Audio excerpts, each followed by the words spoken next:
প্রিয় ছাত্রছাত্রী, online study campus চ্যানেলটিতে তোমাদের স্বাগত জানাই।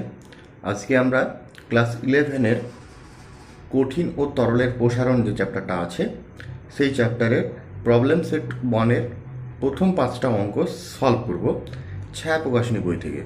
তো যারা এই বইটি ব্যবহার করো তারা অবশ্যই ভিডিওটি খুব মনোযোগ সহকারে দেখবে, তাহলে তোমাদের এই ধরনের অঙ্ক করতে আর কোনো সমস্যা হবে না। আর আমরা ইতিমধ্যে ক্লাস 11-এর বেশ কয়েকটা চ্যাপ্টারের গাণিতিক সমস্যার সমাধান কিন্তু করে দিয়েছি।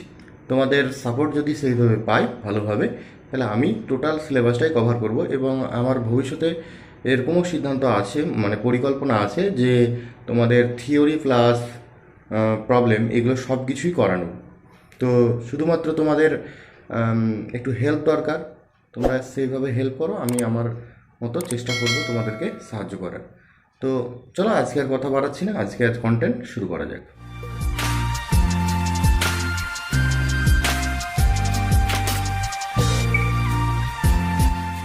প্রথমে বলা হলো যে আজকে একাদশ শ্রেণীর ফিজিক্সের কঠিন ও তরলের প্রসারণ সংক্রান্ত যে গাণিতিক সমস্যাগুলো আছে প্রবলেম সেট 1-এ, সেগুলোর প্রথম পর্ব শুরু হচ্ছে। প্রথম অঙ্কটা দেখো, বলেছে 2 মিটার লম্বা একটি দ্বন্দ্বের উষ্ণতা 100 ডিগ্রি সেলসিয়াস বৃদ্ধি করলে দ্বন্দ্বটির দৈর্ঘ্য কত বৃদ্ধি পাবে। দেওয়া আছে ওই দ্বন্দ্বটার আলফা অর্থাৎ দৈর্ঘ্য প্রসারণ গুণাঙ্ক দেওয়া আছে 0.000012 পার ডিগ্রি সেলসিয়াস। তো কিভাবে করতে হবে অঙ্কটা চলো দেখে নেওয়া যাক। এখানে প্রশ্ন অনুযায়ী তোমরা দেখতে পেলে যে যে দ্বন্দ্বটা ছিল সেটার প্রাথমিক দৈর্ঘ্য L1, সে L1-এর ভ্যালু হলো 2 মিটার, ঠিক আছে। আর উষ্ণতার যে বৃদ্ধি সেটা 100 ডিগ্রি সেলসিয়াস বলেছে, মানে প্রাথমিক উষ্ণতা অন্তিম উষ্ণতা এরকম বলেনি, যে T2 - T1 অর্থাৎ উষ্ণতার যে বৃদ্ধিটা সেটা 100 ডিগ্রি সেলসিয়াস কোশ্চেন অনুযায়ী বলা ছিল। আর ওই দ্বন্দ্বটার আলফা অর্থাৎ দৈর্ঘ্য প্রসারণ গুণাঙ্কর ভ্যালু বলা ছিল 0.000012 পার ডিগ্রি সেলসিয়াস। আমাকে বের করতে হবে যে দৈর্ঘ্য বৃদ্ধি কতটা হলো, অর্থাৎ অন্তিম আর প্রাথমিক যে দৈর্ঘ্য তাদের পার্থক্যটা কত সেটাই বের করতে হবে। তার মানে L2 - L1 বের করতে হবে। এবার আমরা এই চ্যাপ্টারটা যারা পড়েছি সকলেই পড়েছি, সেখানে দেখবে দৈর্ঘ্য প্রসারণ গুণাঙ্কের যে ডেফিনেশন সেটা যখন তোমরা ডিরাইভ করেছো তখন দেখবে alpha equal to L2 - L1 by L1 into T2 - T1, এই এক্সপ্রেশনটা কিন্তু তোমরা ডিরাইভ করেছো। এই এক্সপ্রেশনটা থেকে তোমরা এই L2 - L1টাকে আলাদা করে নাও, কোনাকুনি গুণ করলে হয়ে যাবে। L2 - L1 ইকুয়াল টু কি পেলা, এটা এদিকে গুণ করে দিয়েছি আলফা L1 T2 - T1। এবার তুমি দেখো আলফা L1 T2 - T1 এই ভ্যালুগুলো তোমাদের সব জানা আছে, কোশ্চেনে প্রথমেই লিখে রেখেছি উত্তরে ভরে। তো এই মানগুলো বসাও, আলফার মান বসানো হলো, L1-এর মান বসানো হলো এবং T2 - T1-এর ভ্যালু বসানো হলো। এইগুলোকে যদি তুমি ক্যালকুলেশন করো তাহলে দেখবে 0.0024 এত মিটারে আসবে। যেহেতু এর মিটারে কেন আসলো, তার কারণ এই দুইটা অর্থাৎ L1টা আমরা 2 মিটার মিটারে বসিয়েছি, তাই জন্য অ্যান্সারটা মিটারে আসলো। এবার তোমাদের অ্যান্সারটা যদি দেখো সেটা সেন্টিমিটারে দেওয়া আছে, তাহলে এটাকে আরও 100 দিয়ে গুণ করলেই সেন্টিমিটার চলে আসবে এবং 100 দিয়ে গুণ করে কত এসছে 0.24 সেমি, এটা এসছে যেটা তোমাদের অ্যান্সারে আছে। এবার পরবর্তী কোশ্চেন কি আছে দেখে নিই। 2 দাগের প্রশ্ন আছে 3 মিটার দীর্ঘ একটি লোহার দ্বন্দ্ব 0 থেকে 200 ডিগ্রি সেলসিয়াস পর্যন্ত বৃদ্ধি করলে উষ্ণতা বৃদ্ধি করলে দ্বন্দ্বটির দৈর্ঘ্য 7.2 মিলিমিটার বৃদ্ধি পায়। লোহার দৈর্ঘ্য প্রসারণ গুণাঙ্ক কত সেটা তোমাকে বের করতে হবে। এইখানে অ্যান্সারটা বলা আছে, তাহলে আমি অঙ্কটা আরেকবার পড়ছি, বুঝো। প্রথমে লোহার দণ্ডটার দৈর্ঘ্য দেওয়া আছে 3 মিটার, সেটার উষ্ণতা বৃদ্ধি করা হয়েছে 0 ডিগ্রি থেকে 200 ডিগ্রি পর্যন্ত, তার ফলে দণ্ডটির দৈর্ঘ্য বৃদ্ধি পেয়েছে 7.2 মিলিমিটার, ঠিক আছে। তাহলে লোহার দৈর্ঘ্য প্রসারণ গুণাঙ্ক বের করতে হবে, এটা আগের সূত্র দিয়ে হয়ে যাবে। চলো দেখে নেওয়া যাক। এখানে L1-এর মান বলা ছিল কত 3 মিটার, সেটাকে আমরা মিলিমিটারে করে নিয়েছি 1000 দিয়ে গুণ করে। T1 বলা ছিল 0 ডিগ্রি সেলসিয়াস, T2 বলা ছিল 200 ডিগ্রি সেলসিয়াস, আর L2 - L1 অর্থাৎ দৈর্ঘ্য বৃদ্ধিটা বলা ছিল 7.2 মিলিমিটার। আলফা বের করতে হবে। এবার আলফা বের করার সূত্র আমরা আগে অঙ্কটা যেমন লিখলাম alpha equal to L2 - L1 by L1 into T2 - T1, সেই সূত্র ইউজ করেছি, দিয়ে অঙ্কতে যে মানগুলো দেওয়া ছিল সেগুলো বসিয়ে দিয়েছি। L2 - L1-এর ভ্যালু ছিল 7.2, L1-এর ভ্যালু ছিল 3 × 10⁻10, 3 × 10⁻3, আর এটার মান ছিল 0 - 200 বসিয়ে দিয়েছি, দিয়ে এটা ক্যালকুলেশন করে আমার যে ভ্যালুটা এসছে সেটা এসছে কত 0.000012 পার ডিগ্রি সেলসিয়াস। ঠিক আছে, এই হয়ে গেল আমাদের 2 এর দাগের অঙ্কটা। এবার 3 এর দাগের অঙ্ক কী আছে দেখে নেওয়া যাক।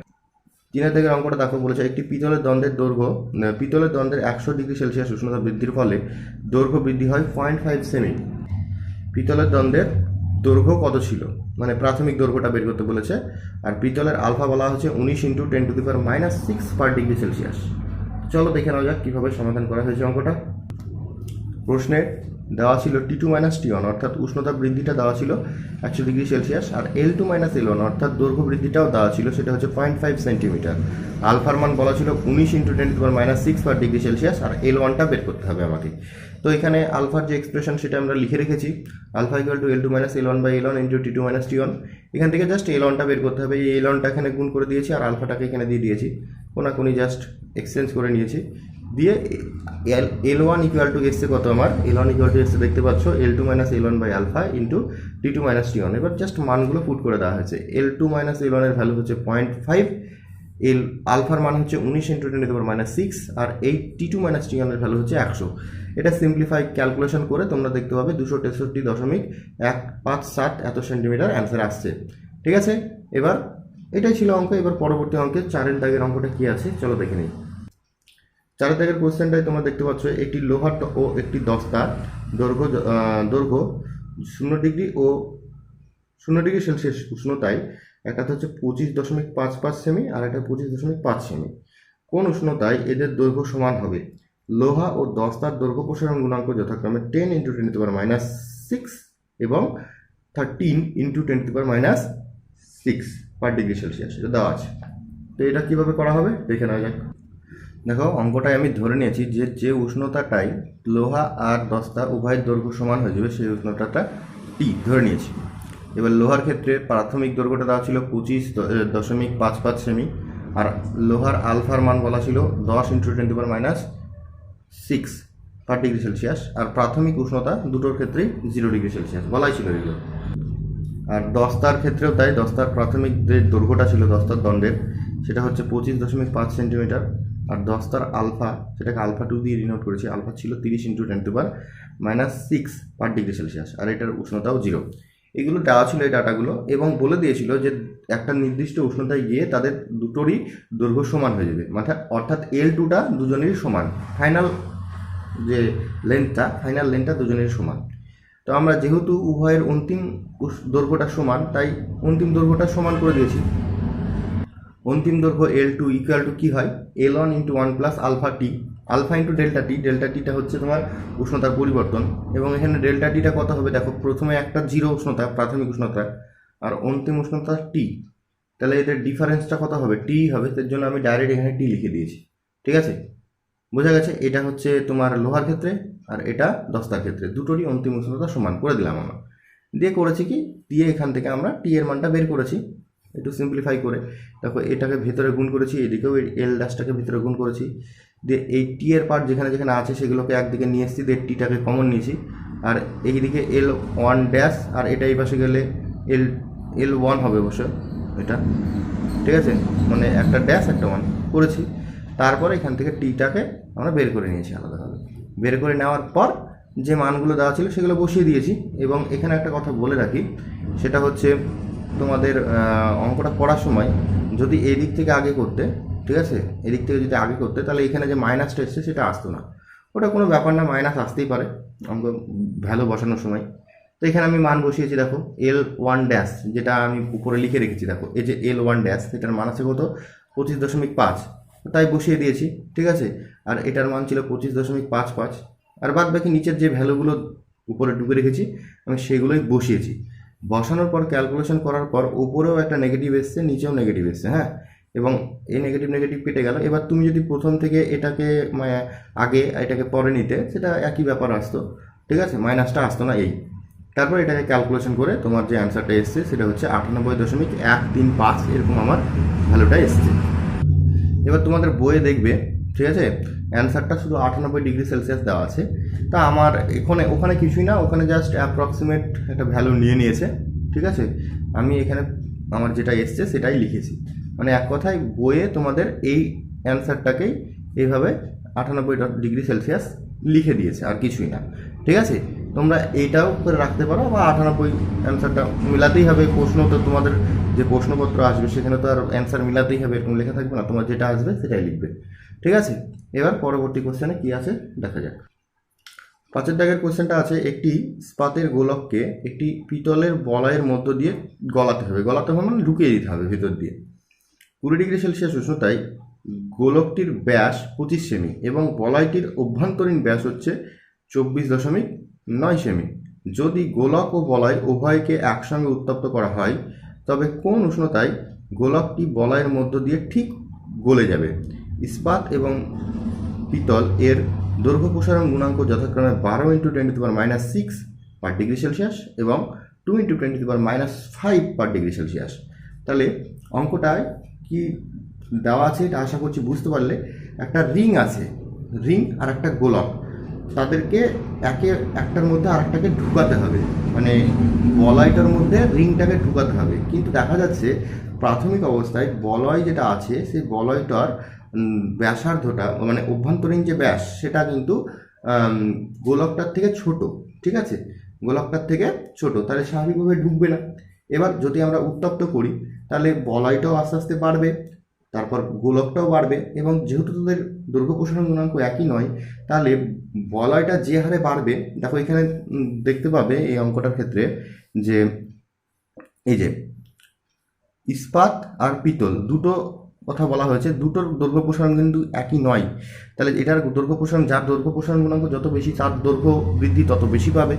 এবার এখানে ইস্পাতের দেখো, ইস্পাতের কি আছে, পিতলের বলয়, হ্যাঁ পিতলের বলয়, এটা এই দৈর্ঘ্য প্রসারণ গুণাঙ্কটা কিন্তু কম। দেখো মাইনাসের যে টার্মটা আছে -6 আছে আর এটা -5 আছে, তাহলে এই দৈর্ঘ্য প্রসারণ গুণাঙ্কটাই কিন্তু বেশি হিসাব মতো। তাহলে দেখো পিতলের দৈর্ঘ্য প্রসারণ গুণাঙ্ক বেশি, তার মানে পিতলের বলয়টা বেশি বেশি বাড়বে কার থেকে? ইস্পাতের থেকে। ঠিক আছে, এটা কিন্তু মাথায় রাখতে হবে। বেশি যদি বাড়ে তাহলে এমন একটা নির্দিষ্ট সময় আসবে যেই জায়গায় গোলকটাও বাড়ছে আবার বলয়টাও বাড়ছে কিন্তু বলয়ের বৃদ্ধিটা বেশি। ঠিক আছে, সেই জন্য একটা সময় এমন আসবে যে বলয়টা আর গোলকটার মধ্য দিয়ে গোলকটা বলয়ের মধ্য দিয়ে ঠিক চলে যাবে, সেই উষ্ণতায় আমাকে বের করতে হবে। এই অঙ্কটা ঠিক আগের অঙ্কের মতনই, কিন্তু এখানে কি আগের অঙ্কটায় তোমার প্রাথমিক উষ্ণতাটা 0°C বলা ছিল, এখানে 0° না বলে 20°C দিয়েছে। তা আমি এখানে লিখেছি দেখো, ইস্পাতের গোলকের ক্ষেত্রে ব্যাসটা ছিল, প্রাথমিক ব্যাস সেটা L1 25 সেমি ছিল, আলফা ছিল 12 × 10⁻⁶ পার ডিগ্রি সেলসিয়াস, T1 এর ভ্যালু ছিল 20°, T2টা আমি ধরে নিলাম T, অর্থাৎ যে উষ্ণতায় গিয়ে দুটো পরস্পরের মধ্য দিয়ে চলে যাবে সেই উষ্ণতা ধরে নিয়েছি T। আর তাহলে ডেল্টা টি কত হবে, মানে উষ্ণতা বৃদ্ধিটা ডেল্টা টি হবে। দেখো এটা হচ্ছে অন্তিম উষ্ণতা টি ধরেছি এটা, আর প্রাথমিক উষ্ণতা ছিল 20, তাহলে T-20 এটাই হলো ডেল্টা টি। ঠিক আছে, অনুরূপভাবে এই ক্ষেত্রেও তাই, পিতলের যে বলয়টা ছিল তার ক্ষেত্রে ব্যাসটা ছিল অভ্যন্তরীণ ব্যাস 25.9 সেমি, হ্যাঁ আলফার মান ছিল 2 × 10⁻⁵, T1 অর্থাৎ প্রাথমিক দৈর্ঘ্য ছিল 20 আর T2টা ধরেছি একই উষ্ণতা, এটার যা হবে এটা তাই হবে T°C, আর ডেল্টা টি কত হলো সেটাও তাই T-।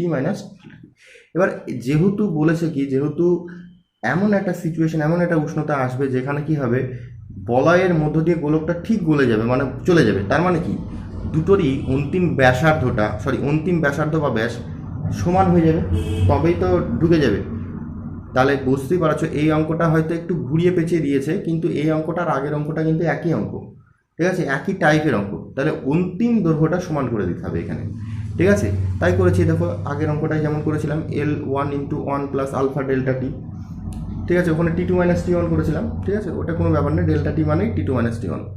একইভাবে এখান থেকে আমরা জাস্ট বের করে নিলাম ক্যালকুলেশন করে ডেল্টা টিটা কত হবে, যেটা আগের অঙ্ক দেখেছো ডেল্টা টি বা টি যেটাই হোক ভ্যালুটা এসেছিল কত, L2 - L1 by alpha L1 alpha 1 sorry L2 alpha 2 minus L1 alpha 2। এই জায়গাটায় কিন্তু আমি সেই মাইনাসের ব্যাপারটা আর আসবে না, যেটা আমি আগের অঙ্কটাই যেটা একটু মিস্টেক হয়েছিল যে মাইনাস এসেছিল দুটোর ক্ষেত্রে, কি হয়েছিল এখানে L2 - L1 করেছিলাম আর এটা মানে উল্টো পাল্টা হয়ে গেছিলো। ঠিক আছে, ওটা কোনো ব্যাপার না, আসলেও কিছু যায় আসে না, কিন্তু মাইনাসটা অ্যাভয়েড করে চলার জন্য এই পদ্ধতিটা ইউজ করবে।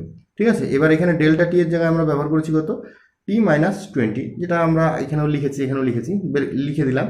আর এখানে টিটা কি, টিটা হচ্ছে অন্তিম উষ্ণতা, ঠিক আছে। আর এখানে এই মানগুলো সব বসিয়ে দিলাম, 25, এটা 25 সব বসানোর পর এটা কত 24.9, আর নিচে এই ভ্যালুগুলো সব বসিয়ে দেওয়ার পর যদি ক্যালকুলেশন করেছি তো দেখলাম আমার আসলো কত 505.05, এই ভ্যালুটা আসলো। এবার এখান থেকে এই 20টাকে এই পাশে পাঠিয়ে দিতে হবে।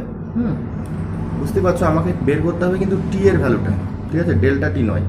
তো এই 20টা এই পাশে পাঠালে প্লাস হয়ে আসবে, প্লাস হয়ে এসে এই দুটো যোগ করে কত হচ্ছে 525.05 ডিগ্রি সেলসিয়াস কিন্তু আমার অ্যান্সারটা আসলো।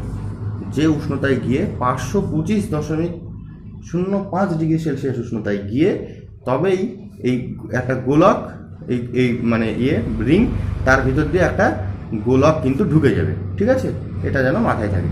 তো এই ছিল তোমাদের আজকের প্রথম পর্বের অঙ্কগুলো। পরবর্তীতে আমরা আরও বেশ কয়েকটা ভিডিওর মাধ্যমে এই চ্যাপ্টারের অঙ্কগুলো সব সলভ করব। আজকে এই পর্যন্তই থাকলো, ধন্যবাদ, শুভরাত্রি।